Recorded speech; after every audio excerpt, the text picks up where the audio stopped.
Alors ça aussi, c'est une question qui est liée à ce que nous venons de dire.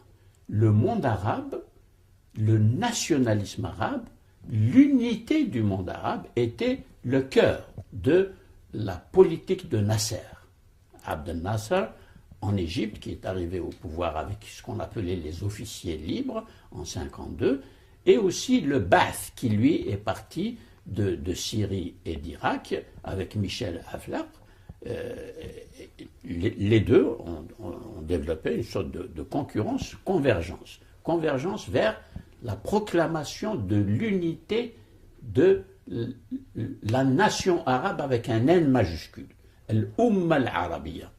Et puis le Qawmiya, c'est-à-dire le nationalisme de cette unité arabe, de cette grande nation arabe qui va inclure tout le monde arabe depuis l'Euphrate, l'Irak, jusqu'au Maroc. Alors ça aussi, c'est une étendue totalement idéologique. C'est une construction abstraite de nouveau, qui ne correspond absolument à rien et qui va nier les réalités culturelles, va nier les mémoires collectives et les mémoires historiques. Car l'histoire, le parcours historique du Maroc, par exemple, qui a un État qui subsiste dans sa continuité depuis 789, l'arrivée des Idrissides au pouvoir au Maroc, jusqu'à maintenant, la monarchie marocaine est le plus vieil État du monde. Alors qu'à côté, l'Algérie n'a pas une telle continuité de l'État. Il y a eu des États éphémères sur le territoire algérien qui ont duré peu de temps, et puis il y a des dynasties qui se succèdent, etc.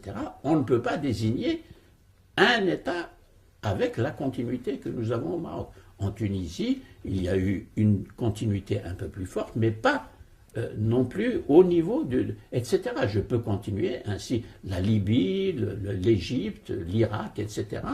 Et ça, c'est très important à regarder de près pour comprendre les convulsions auxquelles nous assistons aujourd'hui, les désordres politiques auxquels nous assistons, et puis la formation d'États, je n'aime pas dire totalitaire parce que c'est peut-être trop fort pour quelques-uns, mais en tout cas, disons, autoritaire et sans intérêt vraiment concret pour l'installation ou la marche vers un régime démocratique qui se respecte.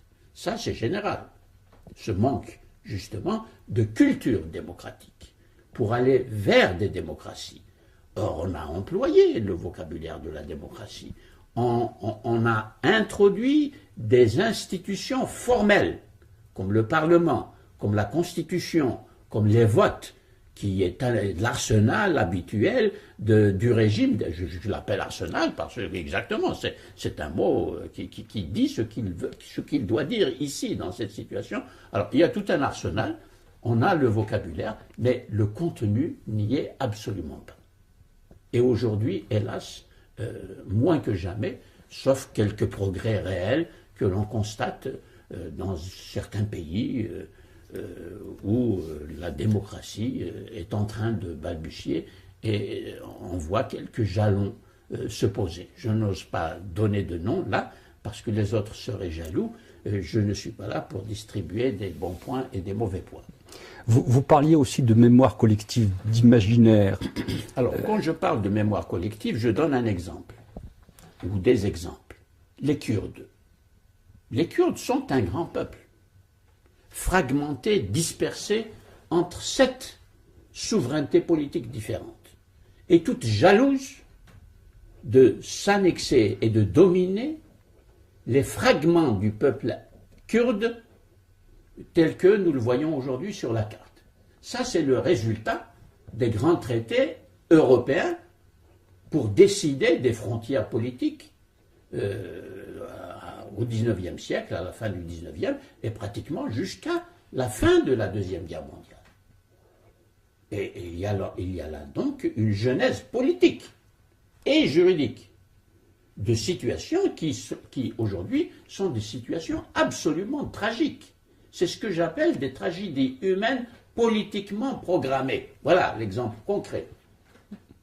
Si nous regardons au Maghreb, nous avons une situation qui n'est pas aussi tragique que celle des Kurdes, parce que le peuple maghrébin, le vaste peuple maghrébin, de Benghazi, la frontière égypto-libyenne, jusqu'au Maroc, et de la Méditerranée jusqu'au Niger, c'est un immense espace. Cet espace est anthropologiquement nommé berbère. Le mot ne convient plus aujourd'hui parce que les intéressés le rejettent. C'est un mot qui a été donné à ce peuple au temps des Romains.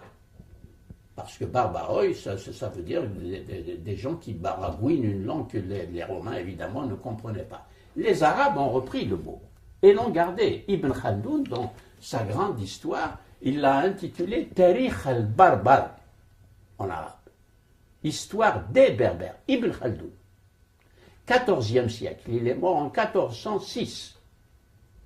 Donc il y a là quand même une réalité anthropologique, culturelle, historique, extrêmement importante.